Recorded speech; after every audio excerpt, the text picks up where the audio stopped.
What made you decide to start entering awards? Yeah, that is a really good question.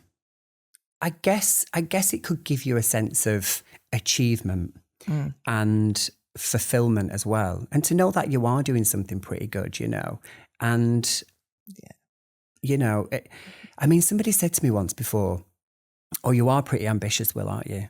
But it was said in a real negative connotation, if you will. And I thought, oh, I'm ambitious because I've worked really hard and I want to see how far I can go. But I also want to show people that, especially males, that you can have a great career in this industry. I've been surrounded by females since I've entered this industry, and I thought, well, no, let's show that males can have a great career too, Yeah. So that was an intention behind all of that. And just to go, do you know what? Males can do this too. So which was the first one that you won? BABTAC. Yeah. The advanced aesthetician, yeah. And then was it the year Can I just say, we know how grueling these processes are, right? Yeah. It all looks glamorous, but behind the scenes of what you've got to do, and showing up for yourself and performing in clinic and then going to the awards and then winning, it's a monster in itself, isn't it? Yeah. It's a great thing to achieve, but it takes a long time. But I'll give a shout out to the judges as well, because the thing is that,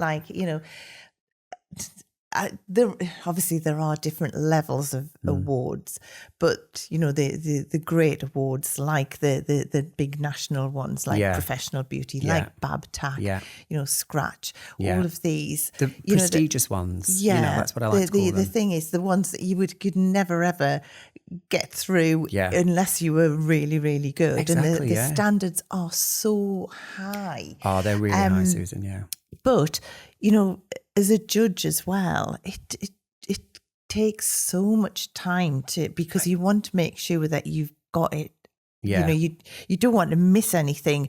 So when you do your application and put it in, as a judge, you really, really going through and making sure that you are judging to the highest standard. So then, to get through to even like a semi-finalist, I always think, it's just such a great I say that thing. to everybody. Just getting there is such a great achievement. Getting to the final is a great achievement again. Just to be seen is a great achievement, So people who are winning them and in the competition but not winning, I say, keep going. Well, I always like to say, as soon as you enter an award, that's when you should be starting talking about it, because already you've set yourself way higher than a lot of, there are some great therapists and businesses out there who just never ever enter and get that recognition.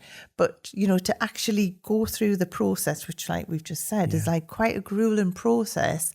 I always think it's a great process though, because it's not very often you get to shout about what you're doing as well. True. And it's a bit like doing between a CV and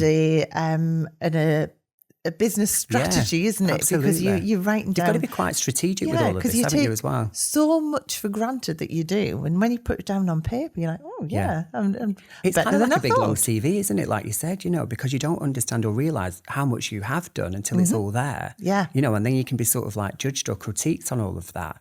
Yeah. But going back to when people do enter the awards, I mean, how many people enter the awards? It's hundreds, right? Yeah. Yeah. Across the whole of the UK, Exactly. especially for like BABTEC and, pro beauty and aesthetic medicine. And then when you're sort of like skinny down to the final 6, in the final, I just go, thank God I'm there. Yeah. I'm so grateful to be there. But then when you win, it's the icing on the cake. But I mean, I sort of like, I've been doing it for the award situation, like 2 or 3 years, and not always won, But so I always say to people, just keep going, keep showing up for yourself. Maybe think about doing something different,